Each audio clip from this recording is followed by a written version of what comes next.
Tỉ thí võ thuật Na Lan Quốc. Chỉ Nhi muội muội, ta nghe nói Na Lan Quốc trước đây có một thiếu niên thiên tài tên là Diệp Huyền, bây giờ đã biến thành phế vật rồi. Có chuyện này thật không? Đan sư Minh Phong. Trưởng môn, có nghe thấy tiếng chó sủa không? Mắng ai đó? Ai sủa thì ta mắng kẻ đó thôi. Minh huynh, chẳng lẽ huynh định quy chụp mọi chuyện sao? Phế vật, ngươi có biết đắc tội một ngũ phẩm đan sư thì hậu quả ra sao? Không biết.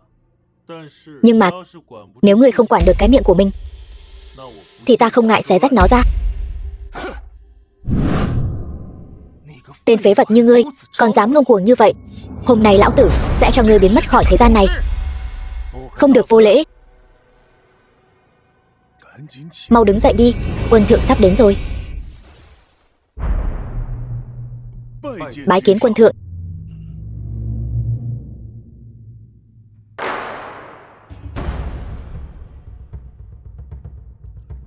Cút ra cho lão tử, để sau này rồi tính sổ với ngươi.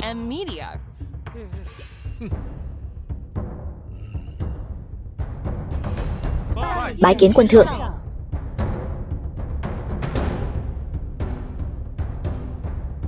Diệp Huyền, gặp quân thượng sao ngươi không hành lễ?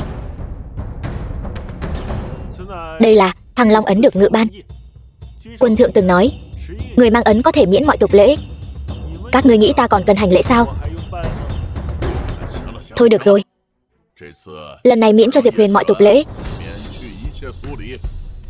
Qua hôm sau ấn của hắn sẽ bị hủy bỏ. Quân thượng đáng ghét, đúng là qua cầu rút ván.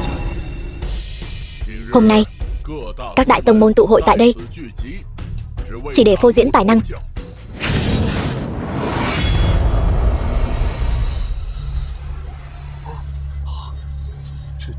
Đây lại là Long Minh đỉnh trăm năm mới thấy. Đan Tông, Đan Thanh Tân. Đỉnh này 9 tiếng là tuyệt đỉnh. Chỉ cần các vị thiên tài truyền linh lực vào đỉnh này là có thể đo được tư chất. Ai lên trước? Quân thượng. Vãn bối xin mạo muội thử trước. Múa rìu qua mắt thợ rồi.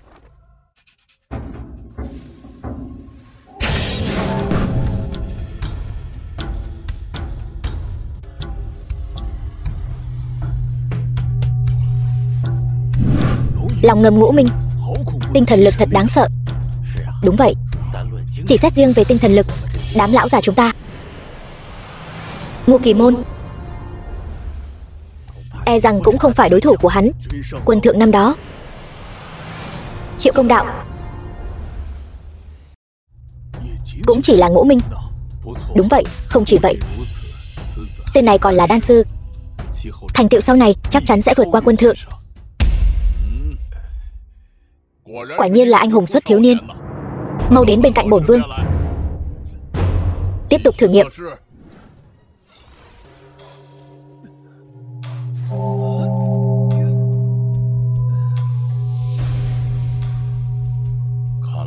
Xem ra sẽ không còn thiên tài nào xuất hiện nữa.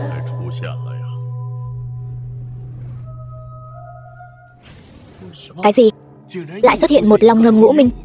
Thiên phú của Mộ Dung Chỉ lại chỉ đứng sau Minh Phong. Khó trách hai người lại thành đôi. Nhưng mà Mộ Dung Chỉ không phải là vị hôn thê của Diệp Huyền sao? Diệp Huyền, các thiên tài đều đã thử nghiệm xong rồi. Chẳng lẽ Thần Vũ Tông các ngươi đến đây để xem kịch sao? Chó không chê nhà nghèo. Ngươi cũng thật quan tâm đến chủ tử của mình đấy, phế vật. Hiện tại đan điền của ngươi đã phế, chỉ có thể mạnh miệng thôi.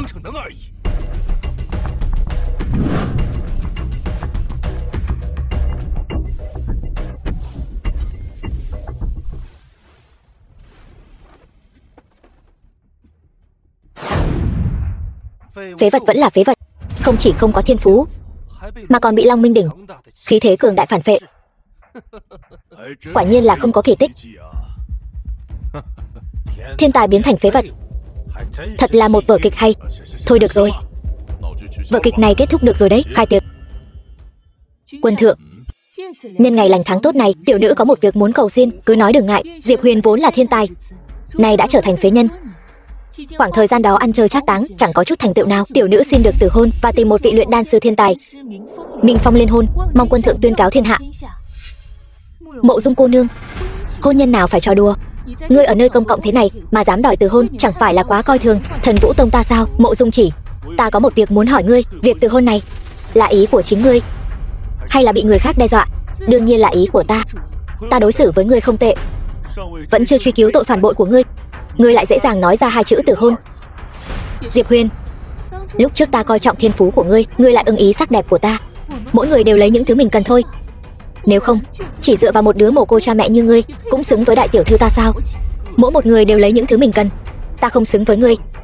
Đúng vậy, ngươi lúc trước còn miễn cưỡng được, còn bây giờ thì ngay cả sách giày cho ta cũng không xứng. Diệp Huyền, cho dù ngươi còn thực lực như trước, hôm nay ta vẫn sẽ chọn từ hôn với ngươi. Từ xưa đến nay trong giới đan đạo, thành tựu của hắn sau này, cho dù là ngươi lúc đó cũng chỉ có thể ngưỡng mộ.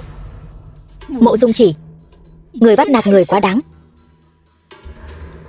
Ngươi nói từ hôn là từ hôn, ở Vân Khê đại lục ai mà không biết bị từ hôn là một chuyện cực kỳ nhục nhã.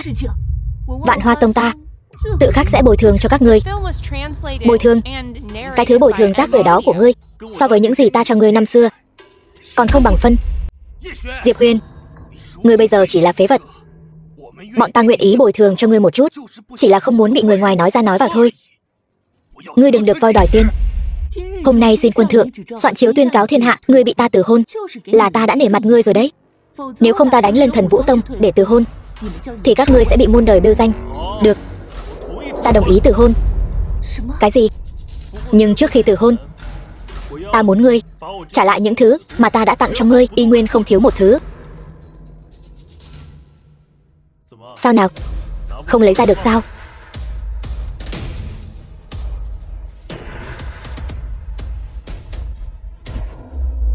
Mộ Dung chỉ, người nhất định sẽ hối hận.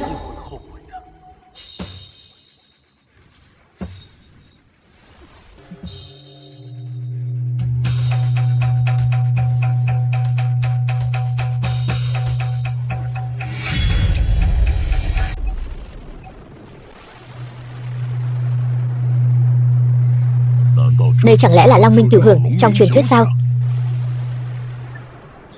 Diệp Huyền lại sở hữu chí tôn thiên phú? Không thể nào. Ta lấy trời đất làm chứng, ban cho ngươi một phong hưu thư, mong mọi người trong thiên hạ đều biết. Hôm nay ta từ Mộ Dung chỉ ngươi.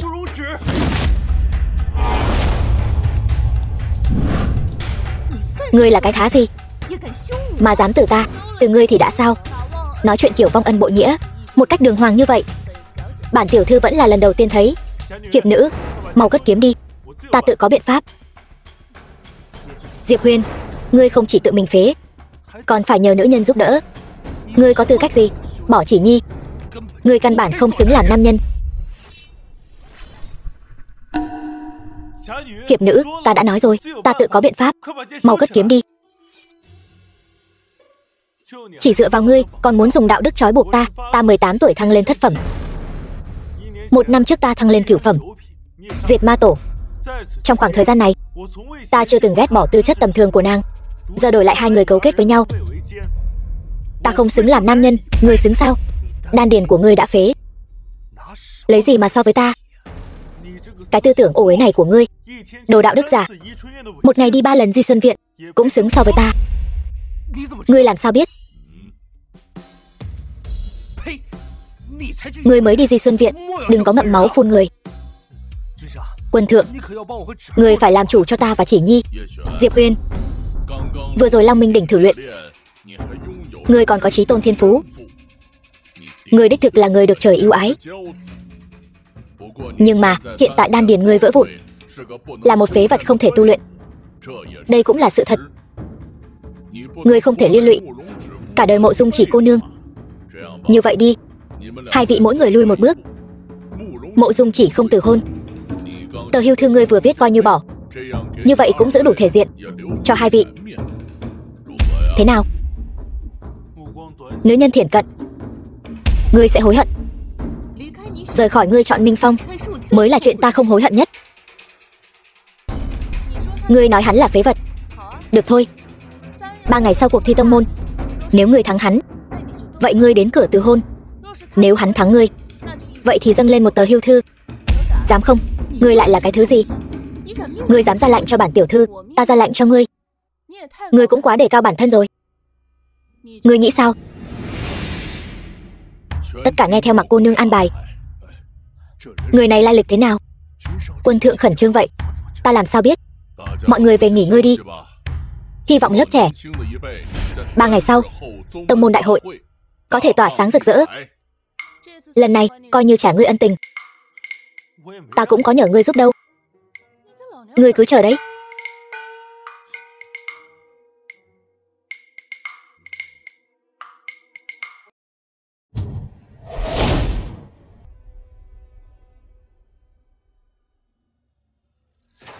Quân thượng, những người không phận sự đã được lui ra. Tỷ võ có thể bắt đầu. Quân thượng. Quân thượng. Bắt đầu tuyên bố.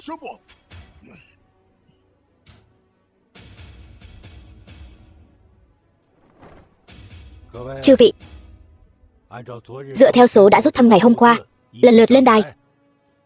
Người thắng sẽ tiếp tục ở trên đài nhận lời khiêu chiến. Những người khác cũng có thể tùy lúc lên đài khiêu chiến. Bắt đầu tỉ thí. Ai mà may mắn thế nhỉ? Để ta rút được số 1. Đệ tử Tinh Tông Tinh Đồng.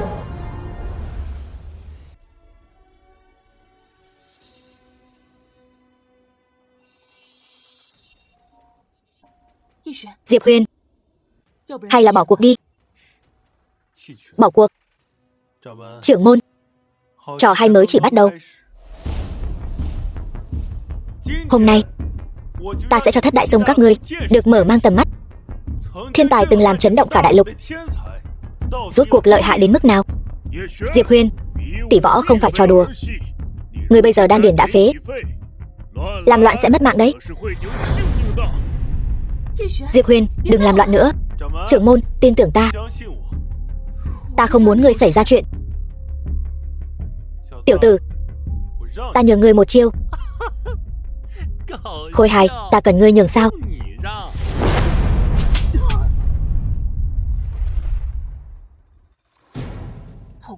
Nhanh quá. Ngươi đánh lén. Nhiều lời. Ta phải lấy mạng ngươi.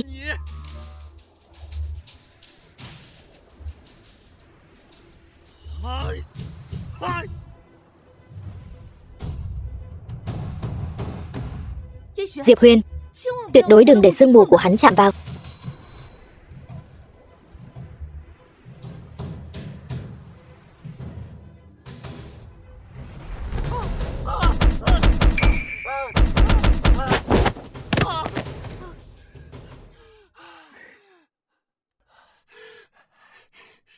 Không thể nào. Ngay cả thân thể phàm tục như ta, ngươi cũng đánh không lại. Ngươi cũng chỉ có vậy. Chán sống rồi. Diệp Huyền,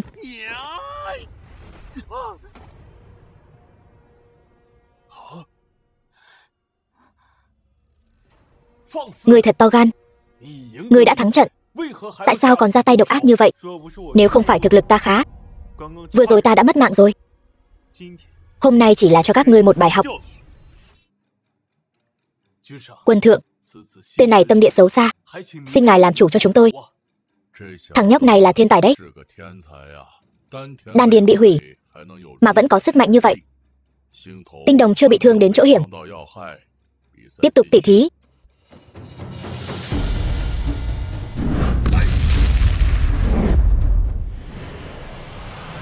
Trưởng tử Khuê Gia Khuê Sơn. Diệp Huyền, ta lấy mạng ngươi như lấy mạng chó. Né cái gì? Chẳng lẽ không dám đối đầu trực diện với ta sao? Kẻ lỗ mãng hữu dũng vô mưu. Có thời gian thì bổ não nhiều vào. Chán sống rồi.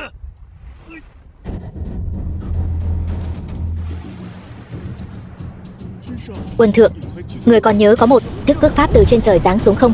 Chẳng lẽ là đại cước ấn thất truyền đã lâu? Đại cước ấn.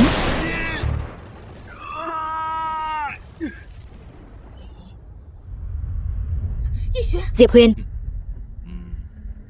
Đại cước ấn.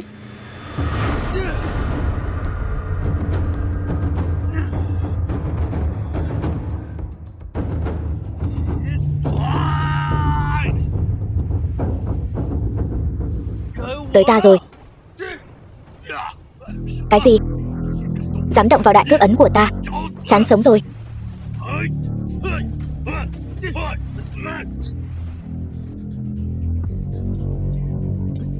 Ngươi chỉ có chút lực đạo này, còn chưa đủ ta gãy ngứa. 2, 3, 4, 5, 6, 7, 8, 9. Giáp ngoài có cứng, cũng không bảo vệ được nội tạng của ngươi. Thì ra ngươi chỉ có chút chiêu này. Bạo.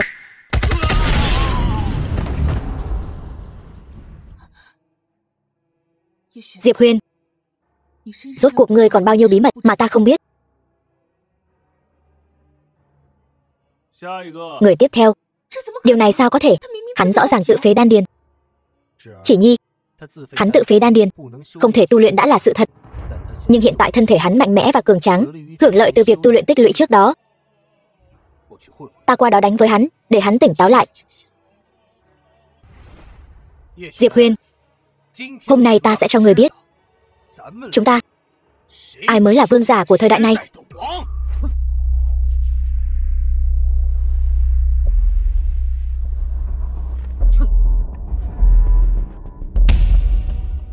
Lục phẩm sơ kỳ. Luyện đan sư này quả thật lợi hại.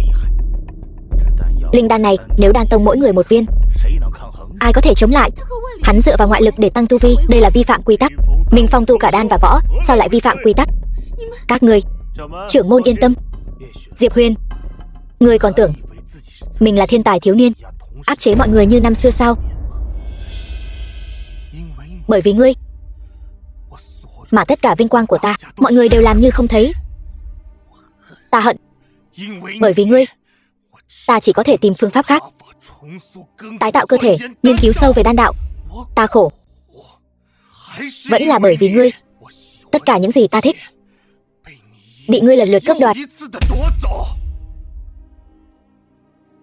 Ta oán. Hôm nay ta muốn cho tất cả mọi người biết, Diệp Huyền ngươi không bằng Minh Phong ta. Thì ra ta làm ngươi tổn thương sâu sắc đến vậy. Nếu hôm nay ngươi muốn nổi bật ở đây, e là ngươi tìm nhầm người rồi.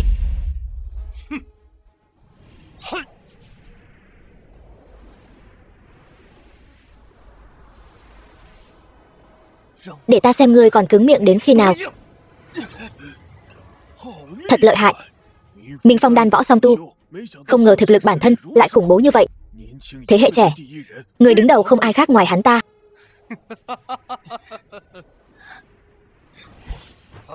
Khoan đã.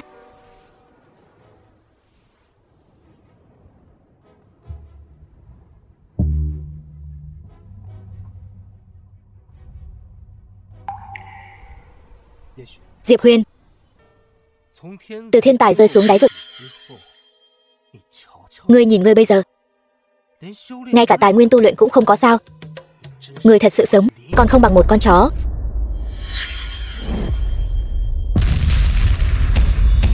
Cái gì? Hắn lại mang thứ này theo tỷ võ. Điêu trùng tiểu kỹ, cũng dám múa rìu qua mắt thợ. Hôm nay ta nhất định phải lấy mạng ngươi. Vừa hay lấy ngươi luyện tay.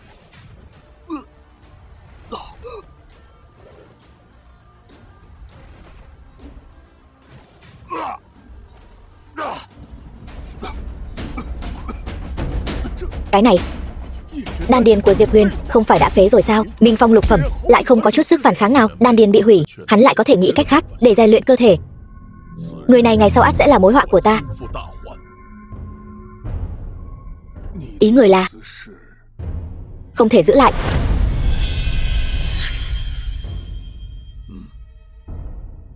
Đan võ đồng tu gì chứ? Rõ ràng là một tên phế vật, lợi dụng ngoại lực để trông mạnh lên mà thôi. Súc sinh, người dám? Đan Thanh Tân, có gì không dám? Dừng tay.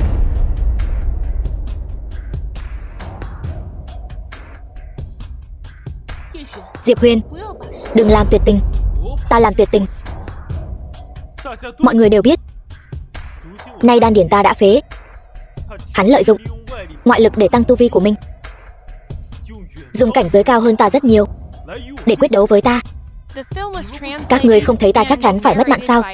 Diệp Huyền, Minh Phong là thiên tài của Đan Tông, tương lai rộng mở. Còn ngươi chỉ là một phế vật không có đan điền. Cho dù ngươi có thể luyện thể, nhưng chẳng bao lâu ngươi sẽ vì thiếu thốn tài nguyên mà dừng bước tại đây. Đừng tưởng ngươi còn có thể thể hiện tư chất thiên tài. Đừng tưởng ngươi còn có thể đoạt lại tất cả những gì mình từng có. Nói nhảm ít thôi. Không muốn đánh thì cút. Đừng tưởng ta còn như trước mà thương hoa tích ngọc với ngươi. Vậy hôm nay ta sẽ thắng ngươi trước, rồi đích thân đến cửa từ hôn. Chân kiếm Vũ Lạc Anh Quyết, lục phẩm đỉnh phong. Nàng ta vậy mà tu luyện ra lĩnh vực. Xem ra quán quân lần này chắc chắn là nàng ta rồi. Cùng là lục phẩm, sơ kỳ và đỉnh phong khác nhau một trời một vực. Từng là người được trời yêu ái nên rất kiêu ngạo. Đáng tiếc thay,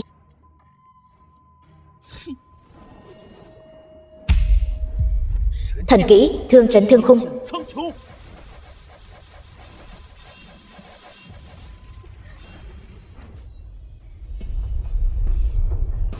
Không, điều này không thể nào. Ngươi sao có thể dễ dàng phá hủy kiếm vũ của ta như vậy? Trước mặt sức mạnh tuyệt đối thì những thứ khác đều là vô dụng. Ta vẫn là ta. Các ngươi chỉ xứng làm nền cho ta càng thêm rực rỡ, nhưng không thể vượt qua ta. Mộ Dung Chỉ, hôm nay ta sẽ tự hôn đổ rác rưởi như ngươi.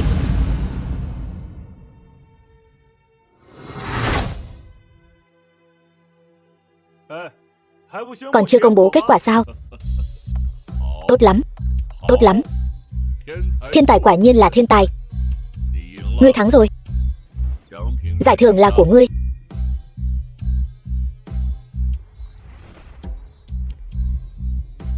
Hôm nay đại hội tỷ võ đến đây là kết thúc, giải tán. Giờ tin rồi chứ? Trưởng lão của Tiêu Giao Môn cũng nói dung hợp hỏa trùng rất nguy hiểm. Ta khuyên ngươi đừng tùy tiện thử.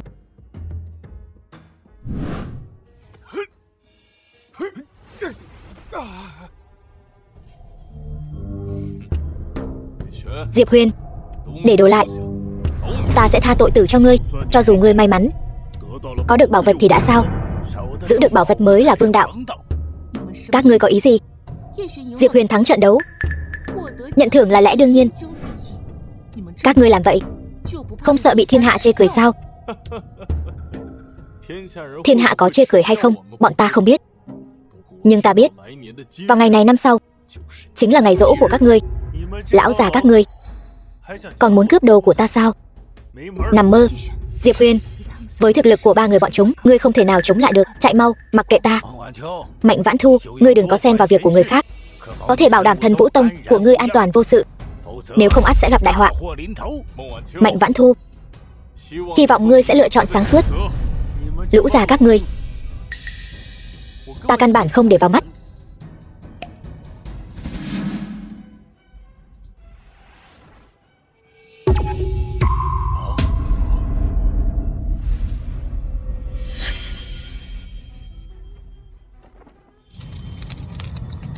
Phí của trời.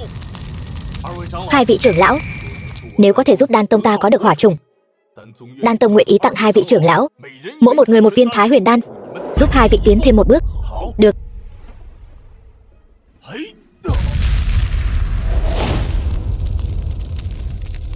Lão già, trưởng này ta nhớ kỹ rồi. Thì đã sao? Hôm nay người chắc chắn phải mất mạng. Hỏa trùng này khó dung hợp quá, động cũng không động được.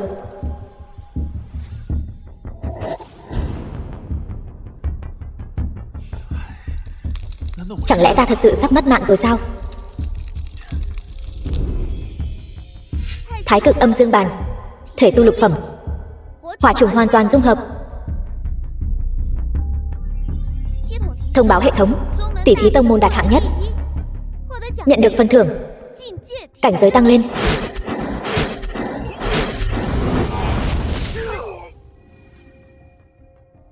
Diệp Huyền,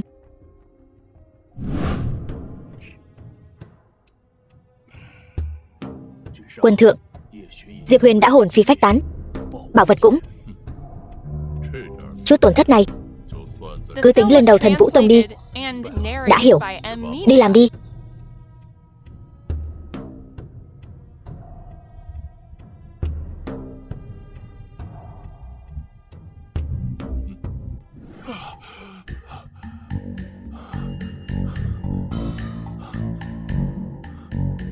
Ta chưa mất mạng, cải tử hoàn sinh, kích hoạt phần thưởng,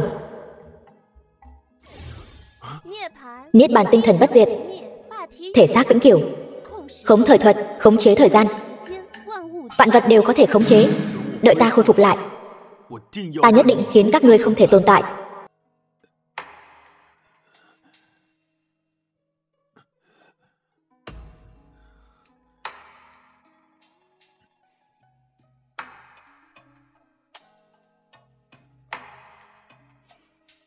Ngươi tỉnh rồi.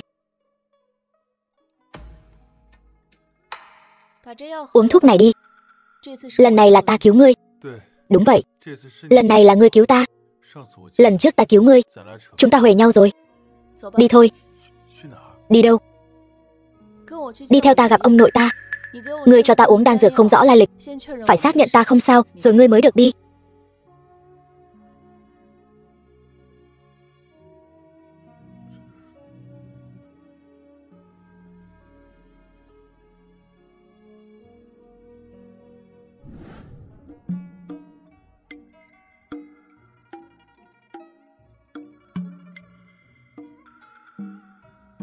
Thần kỳ, quá thần kỳ. Trưởng môn Mặc gia, Mặc Tử Cao. Không chỉ thân thể con không có vấn đề, mà ngay cả ám thương trước đó cũng hoàn toàn bị loại bỏ. Ông nội, ông chắc chứ? Ở Vân Khê Đại Lục này, e rằng chỉ có con mới dám nghi ngờ lão già này thôi. Sao nào, ta không lừa cô chứ? Tạm tin là ngươi cứu ta. Chó cắn Lã Động Tân. Ngươi mắng ai là chó đấy? Trước đây ta đã nghe ngươi nói một lần rồi. Đây không phải lời mắng người, đây là một câu tục ngữ. Thôi đi, nói ngươi cũng không hiểu. Bây giờ ngươi đã khỏe rồi, ta có thể đi được chưa? Người đàn ông này là sao vậy? Bản tiểu thư bình thường ra ngoài đều là tiêu điểm, hình như trong mắt người đàn ông này ta rất đáng ghét. Ngươi vội đi vậy sao?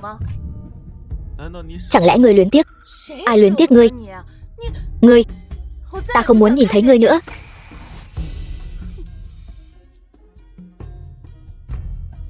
Không moi được chút tài nguyên tu luyện, cứ thế này mà đi thì thiệt thòi quá. Quả nhiên, bọn đàn ông các ngươi đều cùng một ruột. Ta thấy ngươi và đám đàn ông thối tha đó cũng chẳng khác gì nhau. Mặc lão gia, ta đã cứu tiểu thư nhà các người. Mặc ra các người không có chút thành ý nào sao?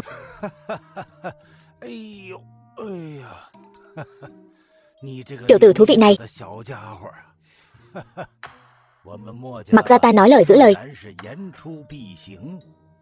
Thanh Ti, chuẩn bị cho hắn một gian phòng, rồi chuẩn bị thêm cho hắn ít quần áo để thay. Từ hôm nay trở đi, ngươi cứ ở lại Mặc gia ta. Muốn ở bao lâu thì ở. Giờ thì hài lòng chưa? Gia Gia, sao lại để hắn ở lại Mặc gia chúng ta?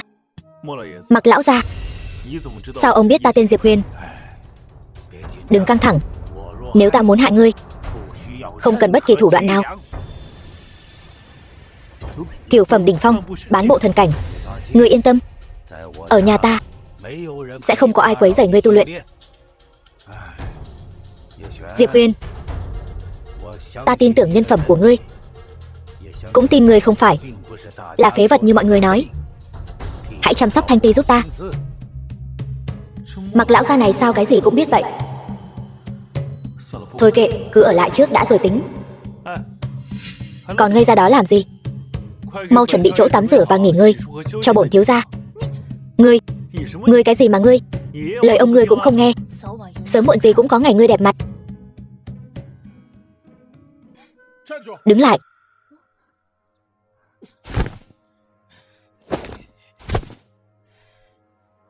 Chúc mừng ba vị. lần này ta được một bộ tiền rồi. Cảm ơn. Lời chúc mừng của ngươi, bọn ta nhận. Ngươi có thể đi rồi. Sao được chứ? Tuyết Nhi, ngươi xem ta những năm này vì theo đuổi ngươi đã cho mặc ra các ngươi không ít chỗ tốt. Bây giờ, nếu ngươi đã chọn người khác, vậy những chỗ tốt này có phải cũng nên trả lại cho ta không? Công tôn Vũ Hiên, mỗi lần ngươi đến đưa lễ, ta đều nghiêm khắc từ chối. Là chính ngươi mặt dày mày dạn để ở cửa nhà ta, quay người bỏ đi. Những thứ rác rưởi này ta đều để trong kho. Ngươi mau chóng lấy hết đi. Được thôi. Nhưng những bảo bối này đều giá trị liên thành, bị mặc ra các ngươi chiếm giữ bao nhiêu năm nay, có phải nên trả thêm chút lãi không? Công tôn Vũ Hiên, ngươi đừng quá đáng. Ta quá đáng? Ta nào có quá đáng như mấy kẻ ti tiện giống các ngươi.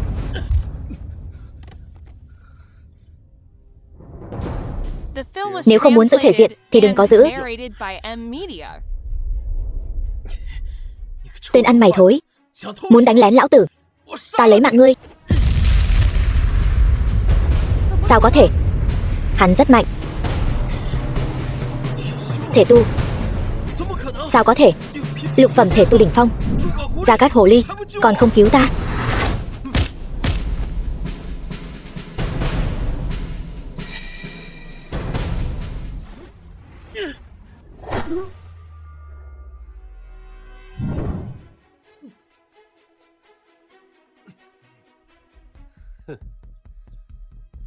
Mặc Thanh Ti,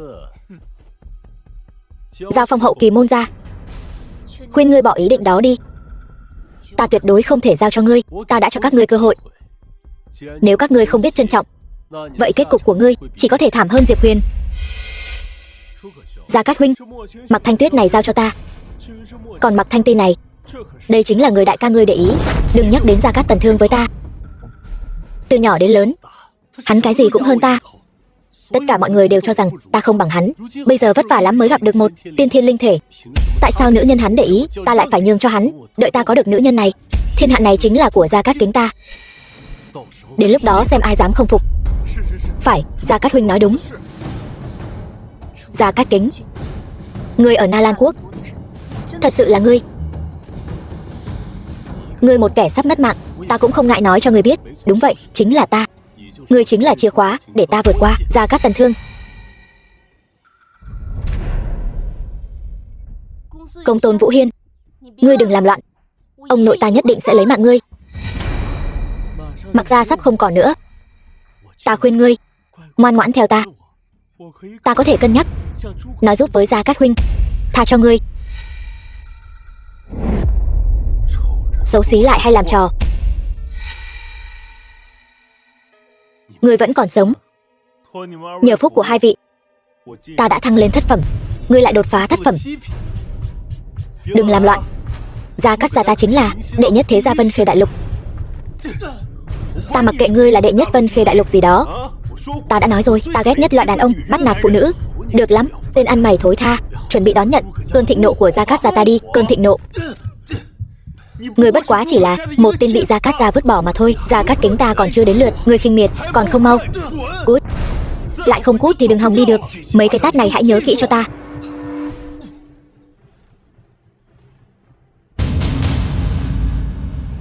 Ngươi nhìn cái bộ dạng vô dụng của ngươi kia. Lão tử lười động thủ đánh ngươi. Đừng lại đây. Về sau đừng xuất hiện trước mặt ta nữa. Còn nữa, đừng quấy rầy Tiểu Tuyết nữa. Nghe rõ chưa? Được. Đứng lại. Diệp đại ca còn gì dặn dò, ta thả ngươi đi như vậy. Không có gì cảm tạ ta sao? Đúng. Trong này là toàn bộ gia sản của ta, tổng giá trị 5.000 vạn. Còn không mau cút. Được.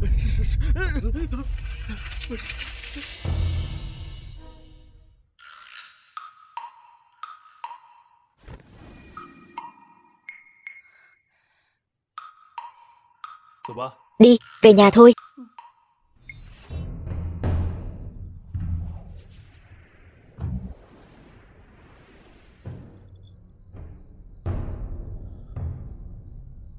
Chẳng lẽ người thời nay dừng bước dưới thần cảnh là vì cố chấp bảo thủ? Duy chỉ có phá rồi mới lập, mới có thể phá vỡ trói buộc, đạt đến cảnh giới truyền thuyết kia. Phá rồi mới lập. Làm ta hết hồn. Bà cô, Linh hồn ta bị trọng thương, ngươi định bồi thường ta thế nào? Ngươi tự mình không cảm nhận được thì đó là vấn đề của ngươi.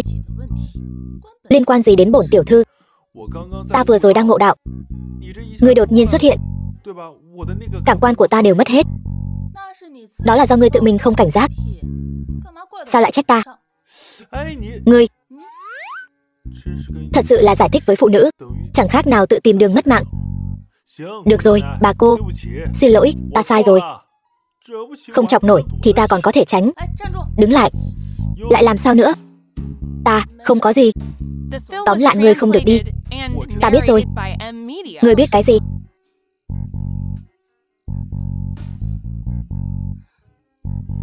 Ngươi muốn làm gì?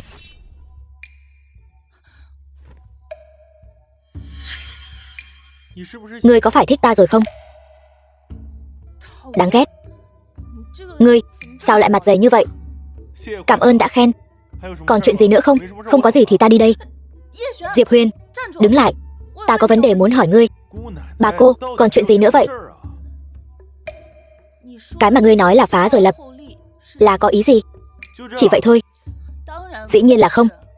Đây chỉ là một trong số những vấn đề. Nói nhanh lên. Nếu không ta sẽ nói với ông nội ta, người lưu manh. Đến lúc đó ông nội ta nhất định sẽ... Được, ta nói. Chính là ta vừa mới ngộ ra được thiên địa pháp tắc đại đạo. Sao có thể? Không phải đan điền của ngươi đã bị phế rồi sao? Làm sao có thể cảm nhận được đại đạo giữa trời đất? Đúng vậy. Ta cũng không rõ lắm. Đúng rồi. Ông nội cô đạt đến đỉnh cao cửu phẩm bao lâu rồi? Ông ấy đã từng ngộ ra thiên địa pháp tắc nào chưa? Chẳng lẽ nói phương pháp cảm nhận thiên địa đại đạo pháp tắc chính là tự phế đan điền? Đáp đúng rồi. Cho dù là thật thì trên thế gian này có bao nhiêu người nguyện ý vì cái cảnh giới hư vô đó mà tự phế đan điền? Bắt đầu lại từ đâu? Không thử sao biết không được. Cô xem ta, đan điền giờ đã bị phế rồi, nhưng mà sống cũng tốt mà. Ta biết ngươi đang an ủi ta. Cảm ơn. Cái tính khí ngang ngược vô lý đó đâu rồi? Đột nhiên như vậy, ta có chút không quen. Bản thân được hời còn giả vờ, có biết xấu hổ không vậy? Vẫn là như vậy thoải mái hơn. Sao mà đê tiện vậy? Cô chưa từng nghe câu nói này sao? Người tốt sống không thọ, người xấu sống ngàn năm. Vậy ta hỏi ngươi, về chuyện tiên thiên đạo thể của ta, ngươi chẳng có chút tò mò nào sao? Chuyện này biết rồi, chẳng phải chỉ là cùng tu luyện với cô, con đường tu tiên này sẽ bằng phẳng như diều gặp gió. Không ngờ ngươi lại biết chuyện này. Vậy thì đã sao? Thì đã sao? Ngươi đã biết bí mật này rồi.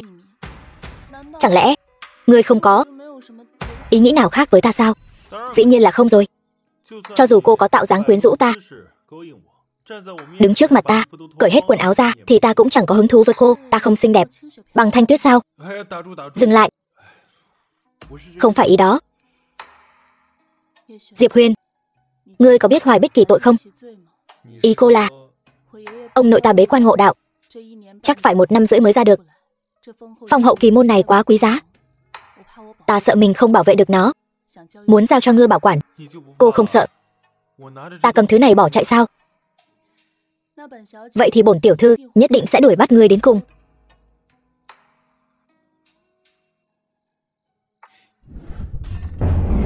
Ngươi nói gì? Hiệu thuốc của chúng ta mấy ngày gần đây đều vắng tanh. Đại trưởng lão, đúng là như vậy. Do đột nhiên xuất hiện một đan tông với đan dược phẩm chất cực cao, độc chiếm toàn bộ thị trường. Không chỉ vậy, đồng thời xuất hiện một vị thiên tài luyện đan sư, chỉ còn một bước nữa là thành đan tiên. Hơn nữa, vị thiếu niên đó mới chỉ khoảng 20 tuổi. Đại tiểu thư, nhị tiểu thư dạo này đang làm gì? Thưa đại trưởng lão, 2 vị tiểu thư dạo gần đây đang ở cổ vật hành giám định bảo vật. Có thu hoạch gì không?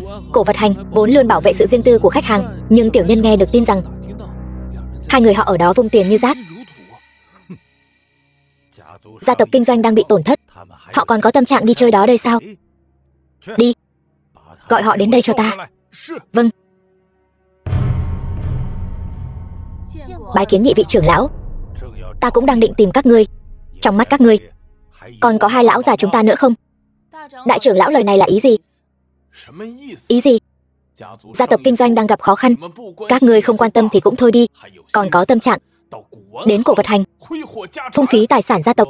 Nếu không phải nghe hạ nhân bẩm báo, đến bây giờ chúng ta cũng không biết các ngươi ở cổ vật hành vung tiền như rác. Sao nào, cảm thấy mình đã lớn rồi, làm việc gì cũng không cần bẩm báo bọn ta nữa, phải không? Ông đâu phải là gia chủ, tại sao bọn ta phải bẩm báo với ông? Hơn nữa, số tiền này vốn là ông nội cho phép bọn ta tự do sử dụng, liên quan gì đến các ông? Các ông có tư cách gì mà tỏ thái độ với chị em bọn ta? Vô phép, càng ngày càng không ra thể thống gì cả. Bọn ta là trưởng lão Mặc gia, gia chủ không có ở đây, mọi việc đều do bọn ta quyết định. Ngươi, nhị vị trưởng lão, xin đừng chấp nhặt với Thanh Tuyết, muội ấy còn nhỏ chưa hiểu chuyện. Theo gia pháp, dám nói chuyện với trưởng lão như vậy.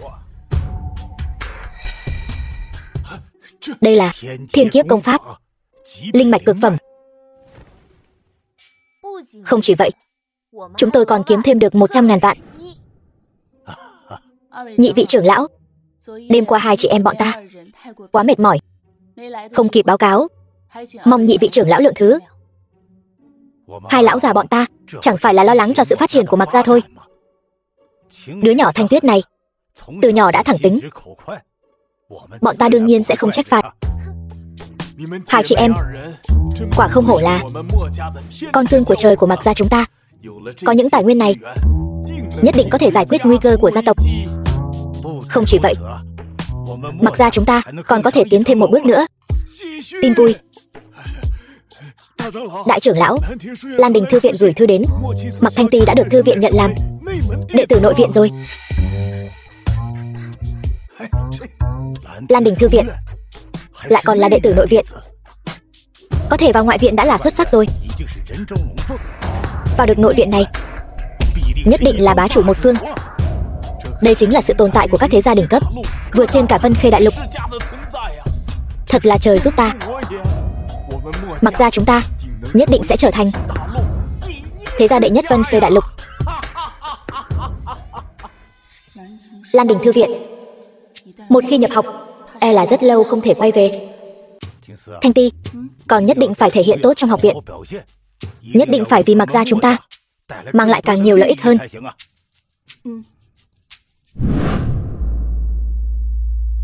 Thư của Lan Đình thư viện tới, ngài được học viện nhận làm đệ tử nội viện. Còn một việc nữa, nói người ngài muốn tìm đã tìm được rồi. Biết rồi.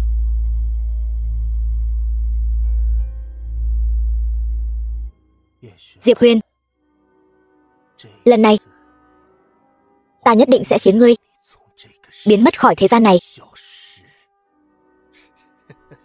Bát Hoang Quyết vận hành 99 lần, kích hoạt phần thưởng vũ khí Thương Linh. Vậy chẳng phải ta có thể tu luyện cả thương thể rồi sao? Lão bằng hữu, những năm qua ngươi vất vả rồi. Từ hôm nay trở đi, ngươi đồng hành cùng ta. Thương còn, ta còn.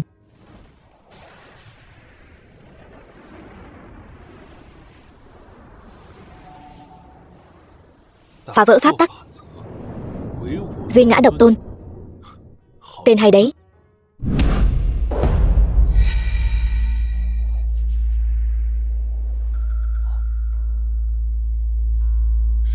Thần binh giáng thế.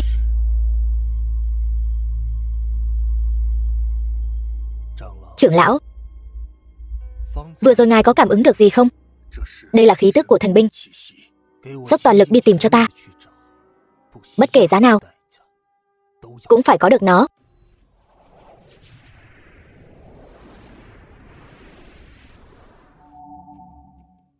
Giờ đây, ta sở hữu thần khí đứng đầu trăm binh, cũng như củ khoai lang nóng phỏng tay.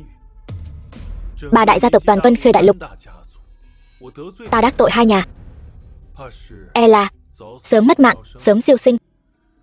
Ta nhất định phải tìm một chỗ dựa. Diệp Huyền, rất tiếc, tư cách nhập học của ngươi đã bị hủy bỏ. Ta hiểu. Nhưng trưởng lão, thực ra bây giờ ta, Diệp Huyền, trước khi bị phế, ngươi quả thật rất có tiền đồ. Không ngoa khi nói, toàn bộ Vân Khê Đại Lục đều không ai sánh bằng ngươi. Nhưng đó đều là quá khứ. Người bây giờ, ngay cả ngoại viện của Lan Đình Thư viện cũng không có tư cách.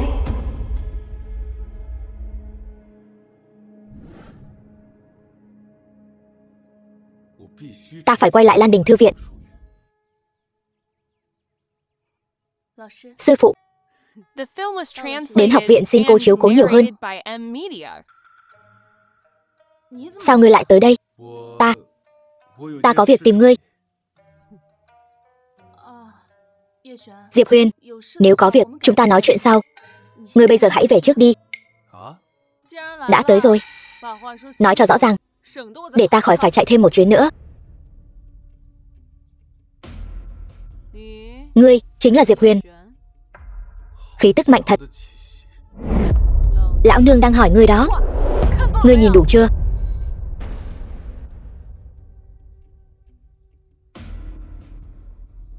Ta là Diệp Huyền. Tiền bối là... Ta đến từ Lan Đình Thư viện, là sư phụ của Thanh Ti. Lần này ta đến là để đón Thanh Ti về. Còn ngươi, ta khuyên ngươi rời khỏi nàng ấy, đừng trở thành hòn đá cản đường nàng ấy. Sư phụ, Diệp Huyền hắn, cầm miệng. Ta làm vậy là vì muốn tốt cho con. Sao ngươi dám chắc chắn rằng ta là hòn đá cản đường trên con đường tu luyện của Thanh Ti? Tự tin là điều tốt, nhưng không thể mù quáng. Ngươi chắc cũng biết, thể chất của Thanh Ti rất đặc biệt. Tốc độ tu luyện của nàng không phải thứ ngươi có thể tưởng tượng được. Đến khi vào thư viện, ta nhất định có thể giành được những tài nguyên tu luyện tốt nhất cho nàng. Đến lúc đó, vị trí đệ tử đứng đầu của thư viện chắc chắn thuộc về nàng. Còn hai người vốn dĩ không cùng đường, nhưng mà cái gì? Cưỡng ép ở bên nhau chỉ khiến ngươi càng thêm đau khổ. Có lẽ bây giờ ngươi chưa cảm thấy, nhưng khi khoảng cách giữa hai người ngày càng xa, ngươi sẽ phát hiện ra cảm giác chênh lệch này sẽ dày vào ngươi sống trong đau khổ. Không chỉ vậy, Thanh Ti vừa xinh đẹp lại vừa có thiên phú. Đến khi vào thư viện chắc chắn sẽ gây chấn động. Những người theo đuổi nàng ở thư viện sẽ càng nhiều không đếm xuể. Thật ra ta cũng không tệ. Không biết thì không có tội. Cho dù chỉ là đệ tử ngoại viện của thư viện, khi đến Vân Khê đại lục của các ngươi vẫn có thể trở thành một nhân vật tầm cỡ. Hai người nếu ở bên nhau sẽ không chỉ đơn giản là đau khổ. Ngươi sẽ mất mạng. Ta biết ngươi muốn nói gì. Ta cũng biết, thực ra ngươi cũng là người tốt. Nhưng tình yêu không có vật chất, chỉ là lời nói suông. Thanh Ti sau khi trở thành đệ tử đứng đầu của thư viện sẽ đến vạn pháp vũ trụ tham gia đại hội thư viện 10 năm một lần. Đến lúc đó, nàng sẽ được nhiều thế lực lớn chú ý đến, cũng sẽ được nhiều thanh niên tuấn kiệt theo đuổi. Tóm lại, Thanh Ti sẽ ngày càng ưu tú. Còn ngươi, dù có cố gắng thế nào, cũng chỉ là ếch ngồi đáy giếng, khó mà ngóc đầu lên được. Lời ta nói thẳng thắn vậy đấy. Ta nói xong rồi. Ngươi đi đi. Khoan đã, tính khí của ta không được tốt lắm đâu.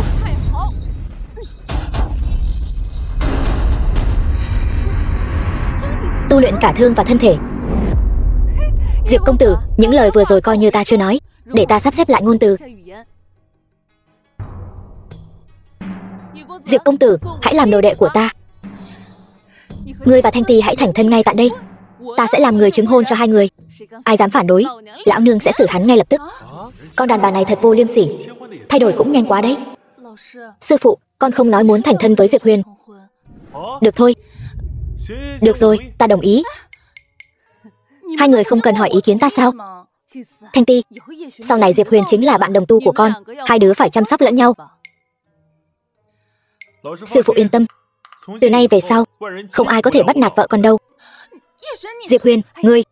Thanh Ti, con xem tên tiểu tử Diệp Huyền này, trẻ tuổi mà lắm tiền. Con nhìn cây thương trong tay hắn kia, đó chính là thần khí trong các thần khí. Diệp công tử thực lực phi phàm, chúng ta phen này không lỗ. Nhưng mà vi sư là người từng trải, nghe vi sư không sai đâu. Hơn nữa, con dám nói không có chút động lòng với tiểu tử này không? Con không có.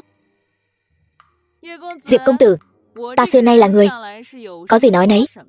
Chúng ta coi trọng là nhân phẩm của ngươi. Sau này Thanh Ti sẽ giao cho ngươi chăm sóc.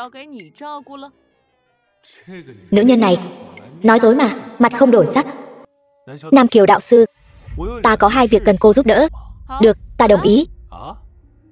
Nói đi. Việc thứ nhất là khi tôi ở Vân Khê Đại Lục, có 3 đại gia tộc thì đã đắc tội 2 nhà. Vậy ta đến Công Tôn gia và Gia Cát gia một chuyến. Ai không phục, ta chém hắn. Việc thứ hai là gì?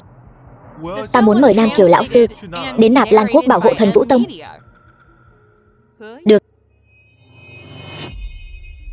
Tiểu tử, có người ở đây, Thần Vũ Tông tương lai nhất định là tông môn đỉnh cấp của vạn pháp vũ trụ. Đa tạ lão sư.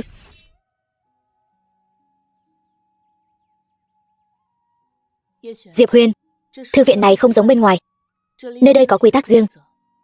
Tất cả mọi người đều phải làm theo quy tắc hành sự. Nếu vi phạm, cho dù là viện trưởng cũng sẽ bị chế tài. Người nhất định phải ghi nhớ kỹ, yên tâm đi. Tối qua ta đã khắc ghi viện quy trong lòng, tuyệt đối không làm chuyện trái với viện quy.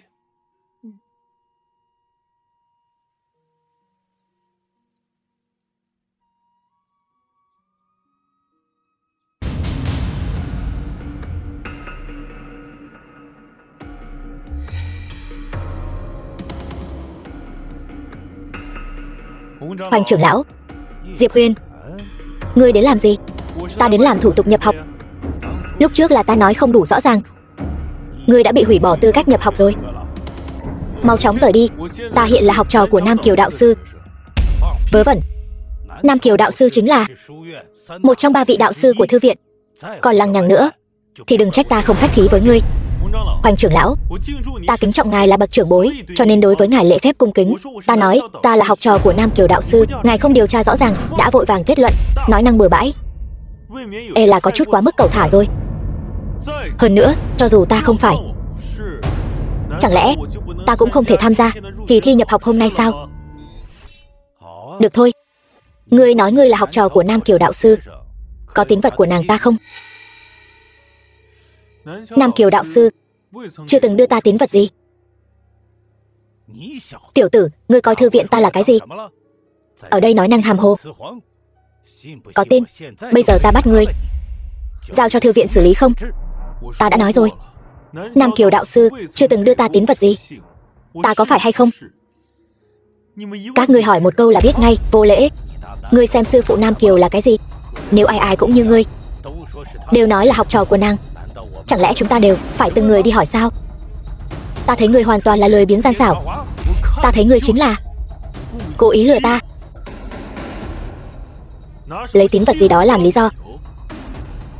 Lão già, Diệp Huyền, đừng manh động. Quả thực có tín vật. Vậy ta có thể là hôm qua quá vội vàng, sư phụ quên đưa cho ngươi rồi. Cái này không phải lừa người sao?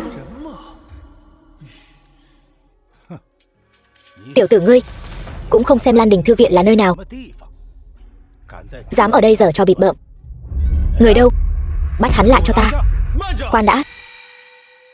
Hoành trưởng lão, xin lỗi, ta sơ suất rồi. Được, xem thái độ nhận lỗi của tiểu tử ngươi, tích cực thành thật, tạm tha cho ngươi, còn không mau chóng rời đi. Hoành trưởng lão, nếu ta không có tín vật nhưng cũng có tư cách tham gia khảo thí chứ? Tiểu tử ngươi thật là mặt dày vô sỉ, phế vật không có đan điền cũng vọng tưởng bay lên trời. Được, vậy ta sẽ thành toàn cho ngươi. Kẻo người ngoài nói thư viện ta xem người mà phân biệt đối xử.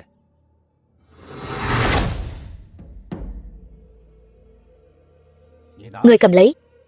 Vận chuyển công pháp của ngươi là thiên tài hay kẻ tầm thường, ta nhìn là biết ngay.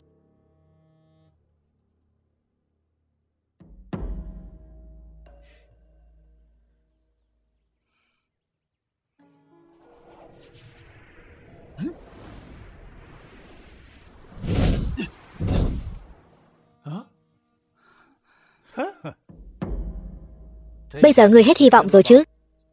Quạ đen cũng muốn biến thành Phượng Hoàng, còn không mau chóng rời đi. Đừng cản trở những thí sinh khác khảo thí. Hoành trưởng lão, Thanh Ti tiểu thư, có việc gì vậy? Trưởng lão, xin hỏi ngài viên trắc linh ngọc này là đặc biệt chuẩn bị cho linh tu sao? Thanh Ti tiểu thư, Cô hỏi câu này hơi thừa rồi đấy. Ta không phải chuẩn bị cho linh tu. Chẳng lẽ là chuẩn bị cho phế nhân như Diệp Huyền sao? Trưởng lão, ta khuyên ngươi nói chuyện đừng quá cay nghiệt, kẻo đến lúc tự vả vào mặt mình thì không hay đâu. Thanh Ti tiểu thư, tuy cô là đệ tử của Nam Kiều sư phụ, nhưng ta cũng là trưởng lão của thư viện, vẫn có thể thay thư viện trừng phạt ngươi. Ta khuyên ngươi tốt nhất nên tôn trọng ta một chút. Hoành trưởng lão tự mình không có kiến thức, lấy chắc linh ngọc ra khảo thí thể tu. Ngươi thật không biết xấu hổ. Thể tu, Thanh Ti tiểu thư, ngươi mới vừa vào viện, ta khuyên ngươi đừng xen vào việc của người khác. Vào ngày đầu tiên đã nói năng bừa bãi, đối với sự phát triển tiếp theo của ngươi không có lợi ích gì. Không biết điều, hôm nay nếu ngươi mang tiếng xấu, sau này tài nguyên tu luyện e rằng chỉ có thể dựa vào đàn ông bố thí mà có được. Sao vậy? Thanh Ti tiểu thư vào viện không phải để tu luyện, là muốn chọn một tấm chồng giàu sang sao? Hoành trưởng lão, ta đã nói rồi, ta là thể tu, ngươi là thể tu. Ngươi có biết thể tu là loại tồn tại như thế nào không? Đừng nói Vân Khê đại lục, mà cả vạn pháp vũ trụ này, thể tu giả cũng hiếm hoi vô cùng. Hoành trưởng lão, ta thật sự là thể tu. Từ khi ta bị phế bỏ, ta bắt đầu tu luyện thể thuật. Bây giờ thân thể ta mạnh mẽ vô đối, có thể đỡ được một quyền của ngài mà vẫn bình an vô sự. Nếu không tin, Hoành trưởng lão, hãy lại đây thử xem. Diệp Huyền, ngươi điên rồi. Ngươi cứ ngoan ngoãn ở yên đó, đừng tự tiện hành động. Tiểu tử, ta thấy ngươi muốn ra oai, muốn đến điên rồi phải không? Lão Phu tuy chưa từng gặp thể tu, nhưng dù sao lão Phu cũng hiểu biết sâu rộng. Thể tu quả thật mạnh hơn linh tu, cùng cấp bậc. Nhưng ngươi nói muốn đỡ một quyền của lão Phu, quả là nằm mơ giữa ban ngày. Có phải nằm mơ giữa ban ngày hay không? Thử một lần sẽ biết. Được, lão Phu sẽ không bị lớn hiếp nhỏ.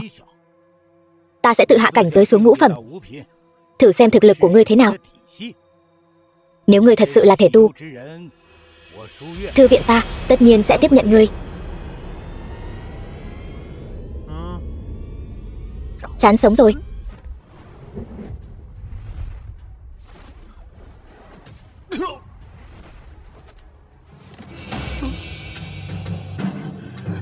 Diệp Huyền, thể tu cái khỉ gì? Lão Phu chỉ dùng 2 phần lực đạo đã đánh người thành ra thế này, thật mất mặt. Cầm lấy mà chữa bệnh.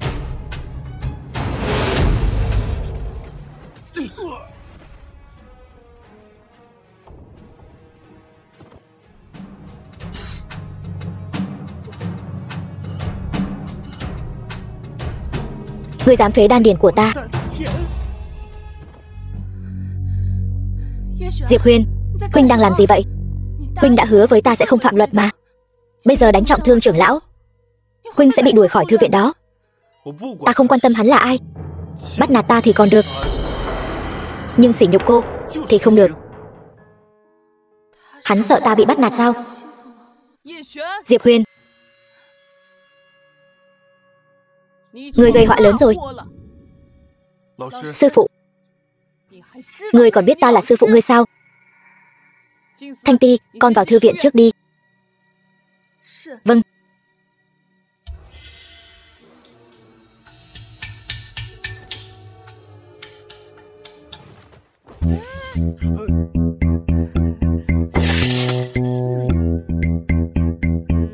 Phòng vệ chính đáng. Đúng, là hắn làm.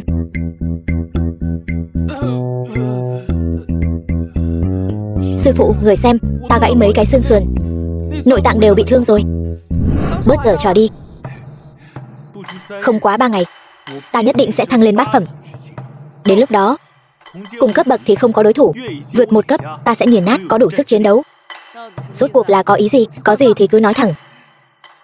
Trong 10 năm đại hội, ta không có đối thủ. Bọn họ tùy ý, dám ở Lan Đình thư viện ra tay đánh người, chán sống rồi. Cút cho bà. Nam Kiều lão sư, hắn ra tay đánh trọng thương trưởng lão thư viện, đây chính là tội tử. Ngươi chắc chắn muốn bao che hắn sao? Ai nói ta muốn bao che hắn? Chẳng lẽ chỉ cho phép người khác ra tay làm đệ tử ta bị thương, không cho phép đệ tử ta tự vệ chính đáng sao? Cái này gọi là tự vệ chính đáng. Hắn ta suýt nữa thì đánh mất mạng người rồi. Đúng vậy. Nam Kiều lão sư, cô có thấy sự việc xảy ra không? Tất nhiên là không. Nếu đã như vậy, vậy xin Nam Kiều lão sư lui sang một bên. Ta muốn đưa hắn đến chấp pháp đường, nghe theo sự phân xử. Từ từ, người tự nói đi. Hai vị đại ca, vừa rồi hai vị cũng ở hiện trường. Ta hỏi các vị, có phải Hoành trưởng lão ra tay trước không? Quả thật là vậy. Chỉ có điều, người xem, rõ ràng là hắn ra tay trước. Không phải, ngươi. Phản khách thành chủ, mặt dày mày dạn, kích hoạt thành tựu, thần xác này không cần cũng được. Thưởng thiên giai công pháp, hồn lìa khỏi xác, hồn phách bất diệt, chính là bất tử. Nghe ngươi chào phúng, đúng là chí mạng thật. Ta có chỗ nào mặt dày chứ?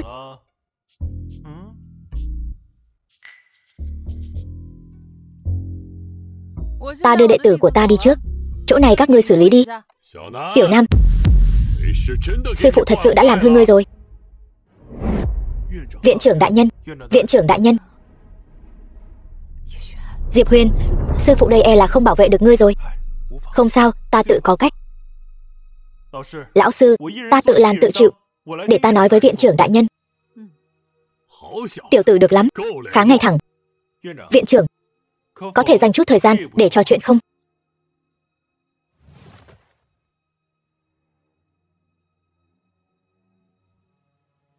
Đây là cực phẩm linh căn.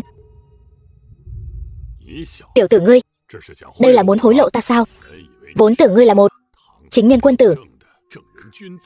Nhưng tiểu tử ngươi, viện trưởng, ta có thể dẫn dắt học viện tham gia đại hội 10 năm, đảm bảo đoạt quán quân. Tiểu tử, ngươi có biết tham gia đại hội 10 năm đều là những thiên tài đỉnh cấp của các thế giới trong vạn pháp vũ trụ. Trước đây thư viện chúng ta cũng đều là những sự tồn tại để lót đường. Cuộc thi lần này, ngươi dựa vào cái gì? Ta sắp đột phá Thái Huyền cảnh. Lần đầu tiên thấy trước mặt ta mà vẫn có thể tự tin như vậy. Cũng được, lão phu sẽ thành toàn cho ngươi lần này. Không yêu cầu ngươi đoạt quán quân, chỉ cần ngươi có mặt trong 10 người đứng đầu, chuyện hôm nay sẽ coi như ngươi lập công chuộc tội. Được đấy. Đại trượng phu một lời đã nói ra, 4 ngựa khó đuổi. Viện trưởng, hôm nay quả thật là Hoành trưởng lão ra tay trước. Hơn nữa còn sỉ nhục vị hôn thê của ta. Đệ tử quả thật là tự vệ chính đáng. Thì ra là vậy. Chuyện hôm nay quả thực là Diệp Huyền tự vệ chính đáng. Ngươi đưa Hoành trưởng lão xuống trị thương đi. Vâng. Vậy là xong rồi sao? Quyết định của vi sư. Khi nào đến lượt ngươi chất vấn? Còn không mau cút với đệ tử của ngươi đi. Vâng, lão sư.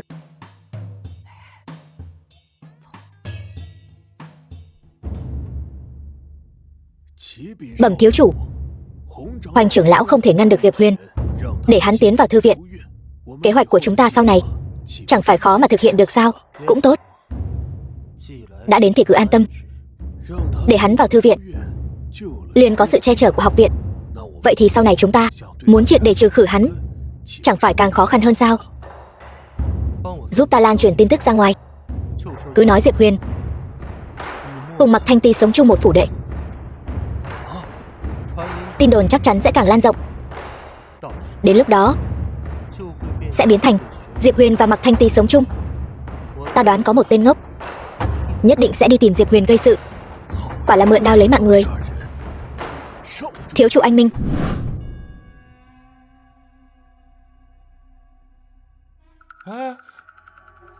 Lão sư, chẳng lẽ người áp dụng quy tắc ngầm với ta sao?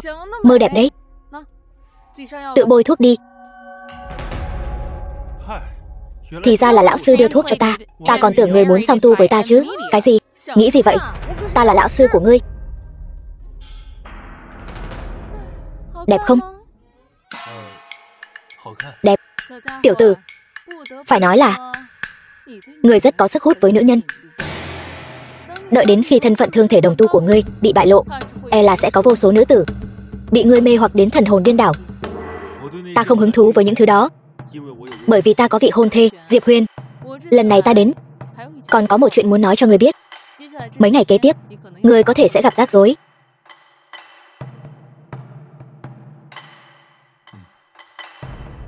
Có phải có người cố ý nhắm vào ta không? Ngươi biết sao? Khí tức của người này rất quen thuộc, rất giỏi che giấu bản thân. Tuy ta không cảm nhận được hắn rốt cuộc là ai, nhưng Hoành trưởng lão chắc chắn là bị hắn lợi dụng. Ngươi cũng khá thông minh.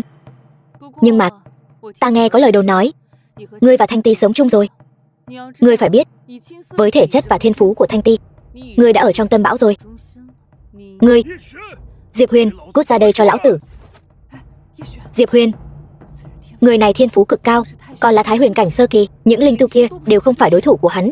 Hay là tránh mặt hắn trước đi, đợi ngươi đột phá rồi hãy đối đầu trực diện với hắn. Hôm nay nếu ta không ra tay, mọi người đều sẽ nghĩ ta dễ bị bắt nạt. Sẽ có người không ngừng đến quấy rầy ta. Ta mặc kệ hắn là ai, xử hắn, đánh một quyền cho ra trò, tránh được trăm quyền tới.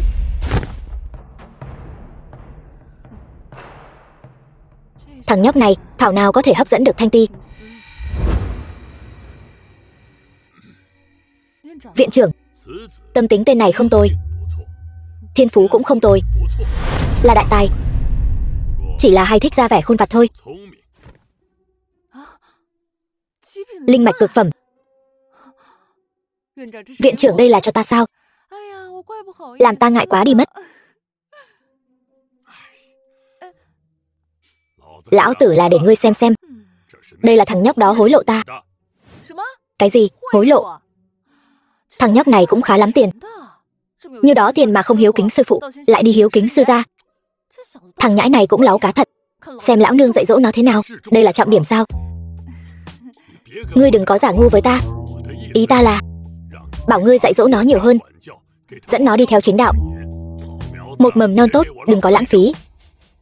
Vâng, sư phụ. Tuổi trẻ bồng bột, tự tin là tốt. Tự tin mù quáng, vậy thì có vấn đề rồi. Hy vọng lần này nó có thể nhớ lâu hơn một chút. Viện trưởng, thiên phú của Diệp Huyền không chỉ có vậy. Viện trưởng, đến lúc đó tự mình xem là được. Diệp Huyền, còn không mau ra đây nộp mạng. Là ai vô lễ như vậy, sụ bậy như chó? Ngươi chính là Diệp Huyền? Chính là ta. Người này chính là Diệp Huyền mới đến sao? Phải, vừa nhập học đã đắc tội trưởng lão. Những ngày sau này e là không dễ sống rồi. Còn sau này cái gì nữa? Nghe nói Diệp Huyền này và Mạc Thanh Ti lén lút cưới chạy bầu. Tức là ngươi và Thanh Ti sống chung. Xem ra ngươi ngầm thừa nhận rồi. Ta muốn ký cam kết sinh tử với ngươi. Là đàn ông thì ký đi. Là sinh tử trạng đấy. Sinh tử trạng.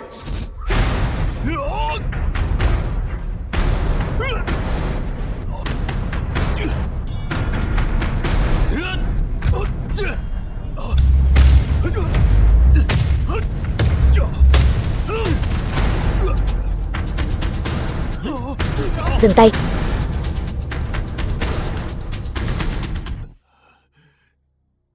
Ngươi thật liều mạng. Không thì sao? Được, ta phục. Ngươi công phu không tệ, chỉ là không dùng não, thường xuyên bị người ta lợi dụng. Ngươi tưởng ngươi là lã bố sao?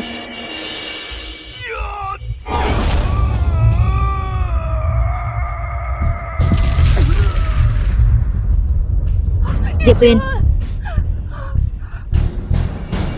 Diệp Huyền.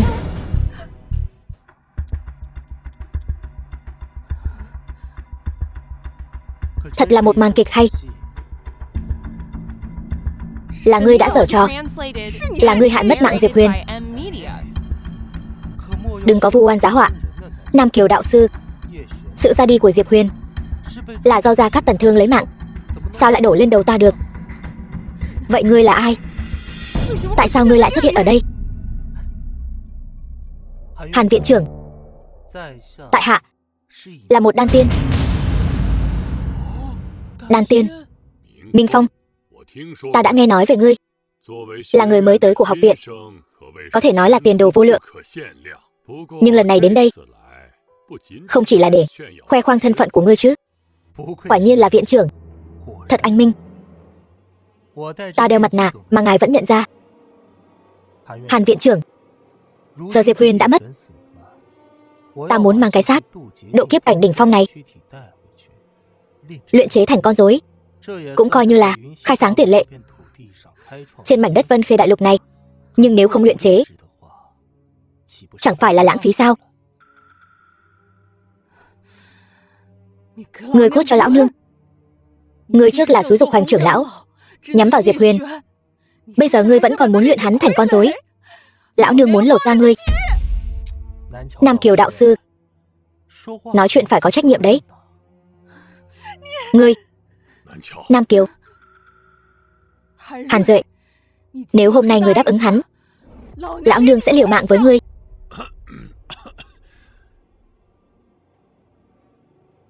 Dù sao ta cũng là sư phụ của ngươi, chẳng lẽ không thể nể mặt ta một chút nào sao?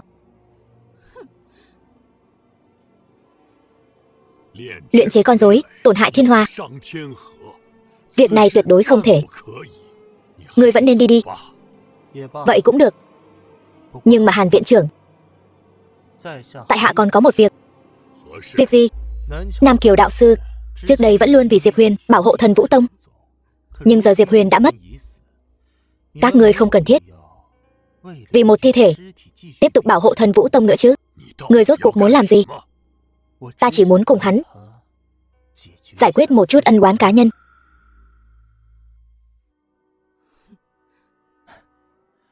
Hàn viện trưởng, trong vạn pháp vũ trụ này, một đan tiên sống sờ sờ so với một thi thể lạnh lẽo, cái nào có ích hơn cho học viện? Ta nghĩ không cần phải nói cũng biết. Nhưng ta không đồng ý. Tiểu Nam, sư phụ, vừa rồi Diệp Huyền rõ ràng đã thắng. Gia Cát Tần Thương cũng đã nhận thua. Là Gia Cát Tần Thương đột nhiên rút cạn tất cả linh lực đến tập kích Diệp Huyền. Mất mạng là đáng đời. Đáng. Còn nói không phải ngươi giở trò. Nam Kiều đạo sư, nói chuyện phải có chứng cứ. Ngươi. Được rồi, sư phụ. Diệp Huyền chính là nghe lời ngươi mà nương tay, nên mới bị kẻ ác tập kích. Hôm nay, người nhất định phải cho ta một câu trả lời. Nam Kiều đạo sư, đây vốn là một thế giới kẻ mạnh ăn thịt kẻ yếu. Muốn trách thì chỉ có thể trách bản thân hắn không đủ quả quyết. Còn nói ngươi không giở trò. Giở trò? Ta chẳng qua chỉ là kích phát một chút tiềm lực của Gia Cát Tần Thương. Ai biết Diệp Huyền lại không chịu nổi một cú như vậy. Muốn trách, chỉ có thể trách thực lực của hắn không đủ mạnh. Nhưng mà nói đi cũng phải nói lại. Nam Kiều đạo sư, người thật sự muốn vì một thi thể lạnh lẽo mà không mang đến lợi ích của học viện sao? Được rồi, việc này đến đây là kết thúc. Nam Kiều, người hãy chăm sóc Diệp Huyền cho tốt. Ghi tên Diệp Huyền vào danh nhân đường. Lão sư, không chỉ như vậy, chuyện của Na Lan Quốc sau này ngươi đừng tham gia nữa.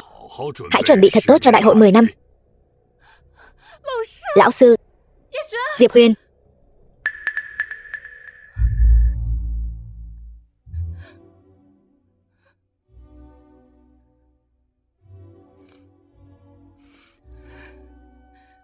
Lão sư, là ai?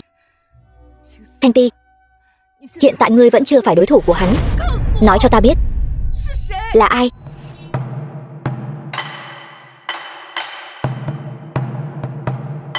Truyền lại xuống. Đưa tất cả mọi người trong Thần Vũ Tông xử trảm thị chúng. Vâng.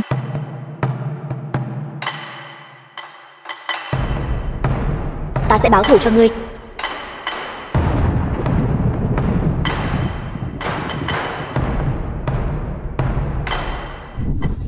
Thanh Ti cô nương, cô nên nghe lời Nam Kiều sư phụ đi. Thì ra là ngươi.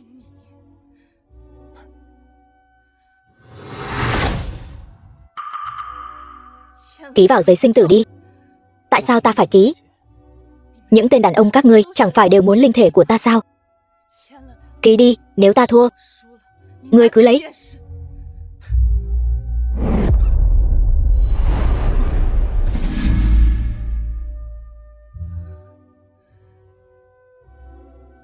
Nếu ngươi đã nôn nóng như vậy, ta sẽ thành toàn cho ngươi.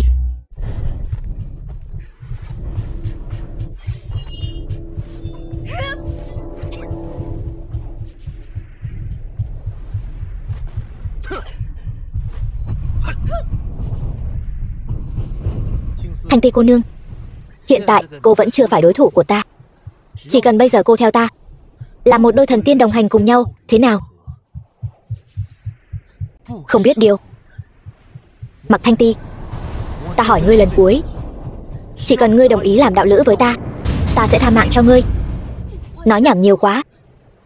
Nếu đã vậy, ta sẽ lấy mạng ngươi ngay bây giờ.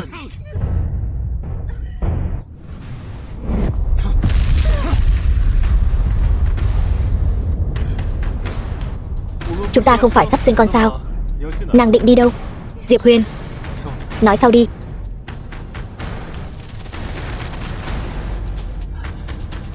Sao có thể như vậy? Cải tử hoàn sinh, thần khí. Xem ra chẳng tốn chút công sức nào. Diệp Huyền, hôm nay ta sẽ khiến ngươi mất đi người phụ nữ ngươi yêu thương nhất. Ngươi cũng sẽ tan biến theo. Thần khí này ta sẽ thay ngươi bảo quản.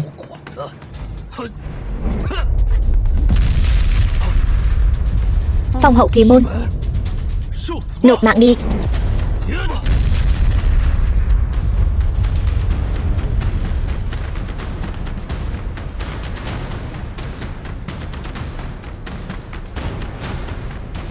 Đợi phu quân trở về, chúng ta cùng sinh con, được sao? Sư phụ, phiền người chăm sóc Thanh Ti. Được, ta còn có việc phải xử lý.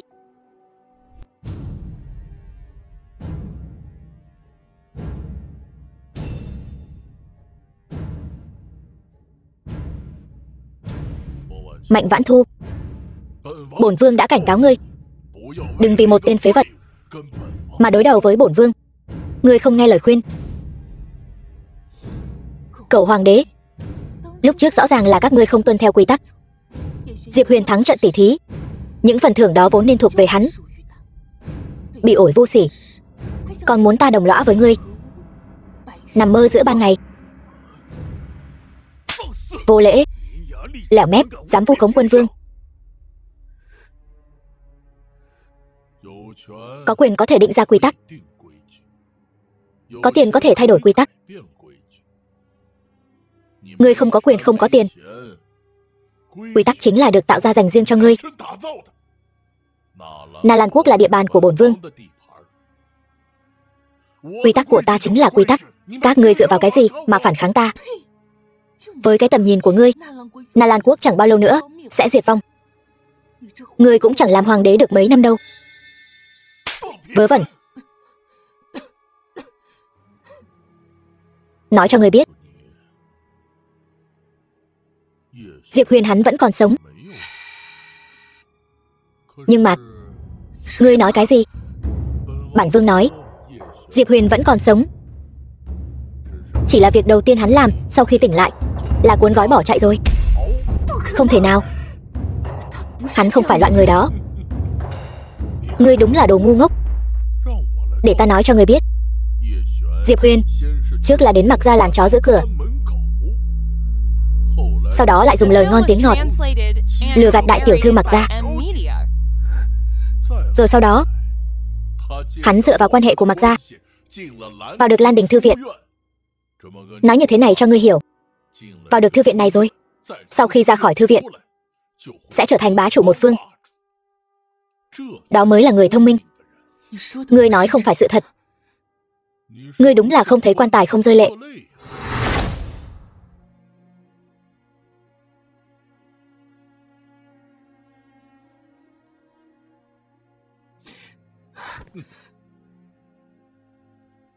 Ngươi nhìn rõ rồi chứ?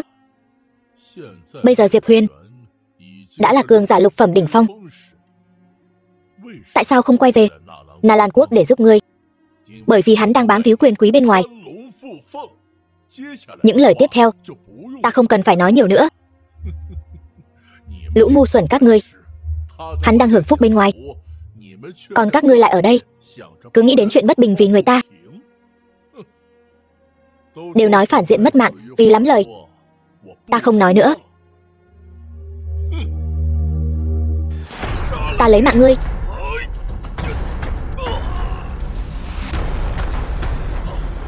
Súc sinh, ngươi vẫn còn sống sao? Diệp Huyền, lão già, ngươi vẫn còn sống thì cha ngươi sao mất mạng được? Hôm nay chính là ngày mất mạng của ngươi.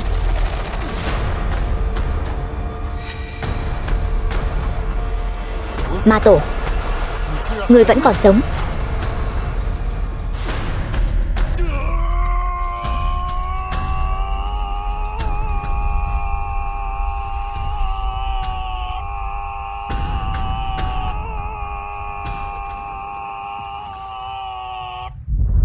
Sơ suất rồi.